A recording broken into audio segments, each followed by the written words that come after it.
우리를 인도하시는 성령님, 그리고 하나님의 말씀 성경이라는 제목으로 하나님의 말씀을 증거하도록 하겠습니다.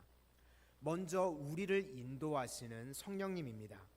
예수님께서 부활 승천하시면서 우리에게 보내주시겠다고 약속하신 분이 계십니다. 그분이 누구냐면 성령님입니다. 성령님은 다른 말로 보혜사라고 합니다. 이 뜻은 곁에서 도우시고 보호하시는 분이라는 뜻이 있습니다. 그래서 우리 성령님은 우리를 보호하시고 우리를 도우시는 분이라는 것입니다. 요한복음 14장 16절 말씀에 내가 아버지께 구하겠으니 그가 또 다른 보혜사를 너희에게 주사 영원토록 너희와 함께 있게 하리니. 이렇게 성령님께서 우리와 함께 하셔서 우리에게 예수님을 믿을 수 있도록, 예수님을 나의 구원자로 고백할 수 있도록 믿음도 주시고, 또 이 땅을 살아가는 동안 하나님의 택한 백성들을 보호해 주시고 하나님의 자녀로 살아갈 수 있도록 인도해 주신다는 말씀입니다. 에베소서 5장 18절 말씀에 술 취하지 말라 이는 방탕한 것이니 오직 성령으로 충만함을 받으라. 우리가 술 취한 사람을 보면요, 소시적에 술 좀 취해 보셨나요? 회심의 미소를 지으시는 분도 계시는 것 같은데, 술 취한 분들을 보죠. 그러면요, 술의 지배를 받습니다. 그렇죠? 말할 때도요, 혀가 막 이렇게 꼬이기도 하고요, 그렇죠? 혀가 꼬이기도 하고, 또 어떤 분들은 보면요, 멀쩡한 전봇대랑 진솔한 대화를 나누시는 분도 계세요. 그죠? 그리고 또 좀 더 나가시면 동네 개마냥 전봇대 붙잡고 막 노상방뇨를 하는 사람도 있고. 왜 그렇죠? 아마 제정신으로는 그러지 않으실 텐데, 그렇죠? 술의 지배를 받기 때문에 그렇게 되는 겁니다. 그렇죠? 마찬가지로 술의 지배를 받으면 이렇게 방탕한 지배를 받게 되는데, 성령의 충만함을 받으라고 말씀하셨습니다. 우리가 성령의 충만함, 성령님의 인도하심을 받게 되면 죄에서 멀어지게 됩니다. 예전에 좋아하던 도박, 노름, 술, 담배 이런 것부터 끊어지게 되고 멀어지게 되고, 또 하나님께서 기뻐하시는 삶을 찾고 살아가게 됩니다. 내가 예전에는 이렇지 않았는데 성령의 충만함을 받으면 하나님께서 기뻐하시는 삶을 살기 원하게 된다는 것입니다. 조금 더 구체적으로 말씀을 드리면, 첫째, 성령은 우리를 구원하게 하십니다. 고린도전서 12장 3절 말씀에 그러므로 내가 너희에게 알리노니 하나님의 영으로 말하는 자는 누구든지 예수를 저주할 자라 하지 아니하고 또 성령으로 아니하고는 누구든지 예수를 주시라 할 수 없느니라. 그러니까 성령님이 우리 안에 들어오셔야지만 우리가 예수님이 나의 구원자가 되십니다 라고 고백할 수 있다는 것입니다. 예수님께서 내 안에 계시면 예수님을 나의 구원자로 영접하게 되는 것입니다. 그러니까 내 의미로 내가 믿고 싶다고 믿고 안 믿고 싶다고 안 믿어지는 것이 아니라, 내가 예수님을 구원자로 영접할 수 있는 것, 성령님께서 하시는 일이라는 것입니다. 둘째, 성령은 우리를 회개하게 하고 성별시켜 주십니다.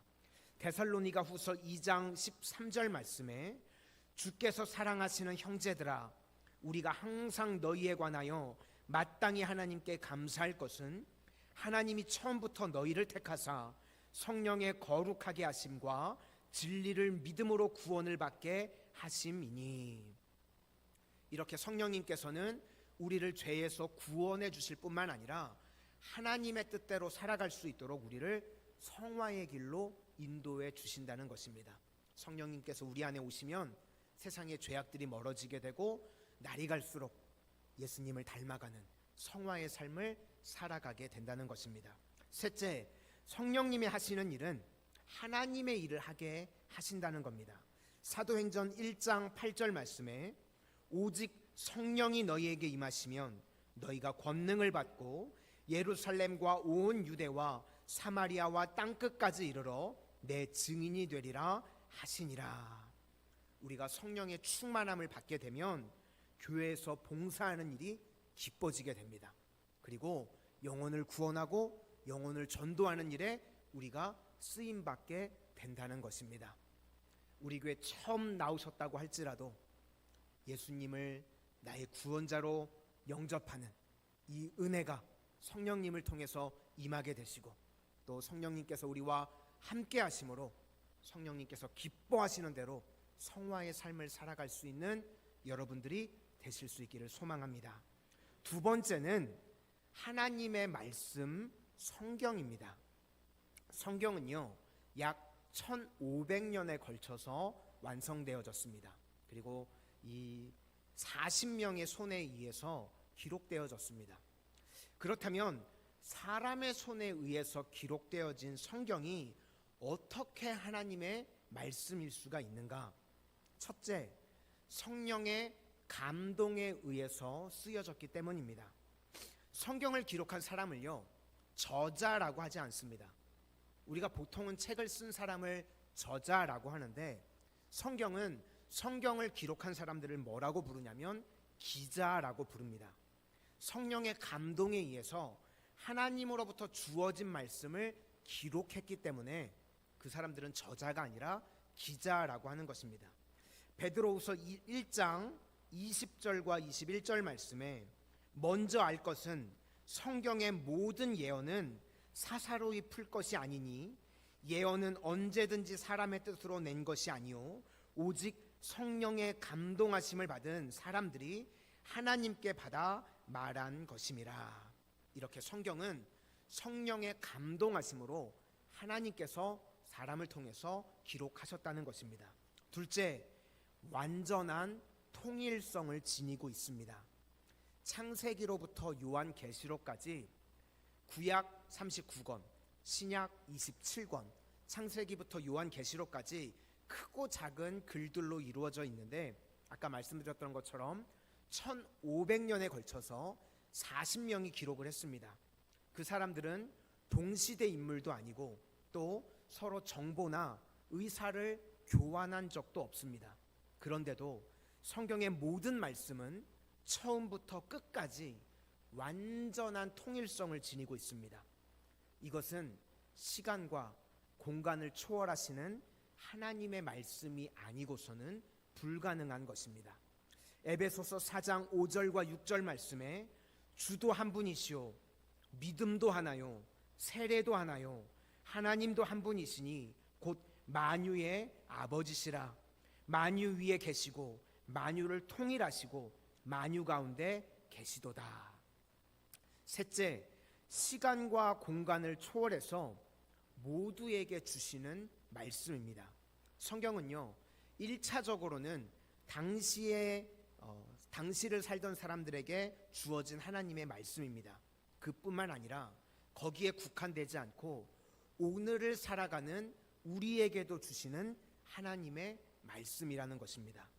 마가복음 13장 37절 말씀에 깨어있으라 내가 너희에게 하는 이 말은 모든 사람에게 하는 말이니라 하시니라. 이렇게 성경은 시대와 공간을 초월해서 우리 모두에게 주시는 하나님의 말씀인 줄로 믿습니다.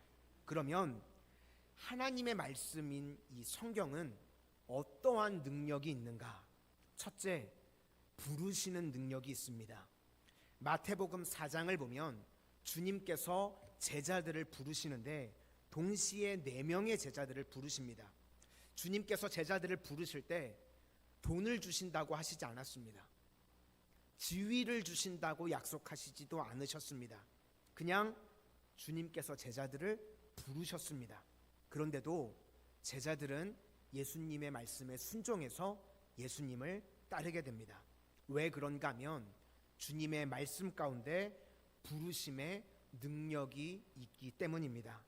오늘 우리 교회에 처음 나왔다고 할지라도 이제 앞으로 하나님의 말씀을 통해서 하나님께서 날마다 예배의 자리로 불러주시는 은혜가 임하게 되기를 소망합니다.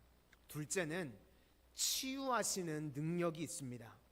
마가복음 1장 40절에서 42절 말씀에 한 나병 환자가 예수께 와서 꿇어 엎드려 간구하여 이르되 원하시면 저를 깨끗하게 하실 수 있나이다. 예수께서 불쌍히 여기사 손을 내밀어 그에게 대시며 이르시되 내가 원하노니 깨끗함을 받으라 하시니 곧 나병이 그에게서 떠나가고 깨끗하여 진지라.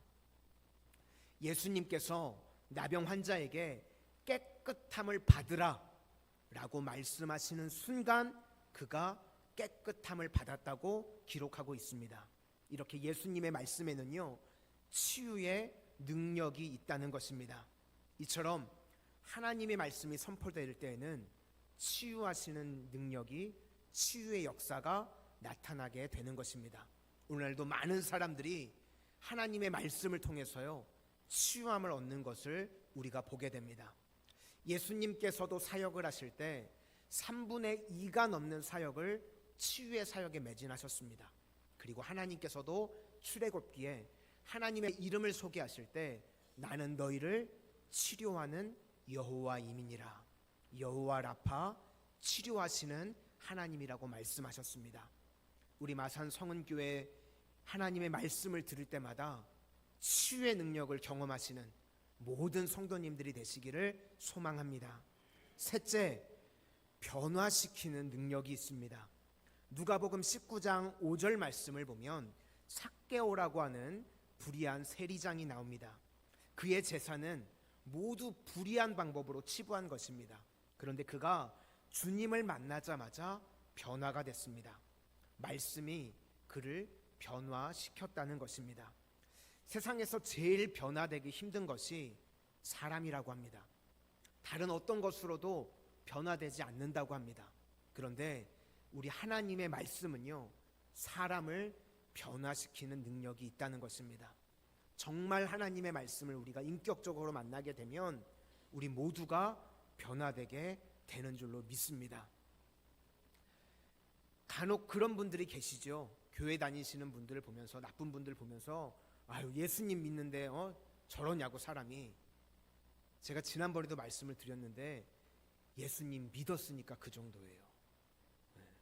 예수님 안 믿었으면 길에서 그 사람 만났으면 죽었습니다. 저도요, 예수님 믿었으니까 이 정도예요.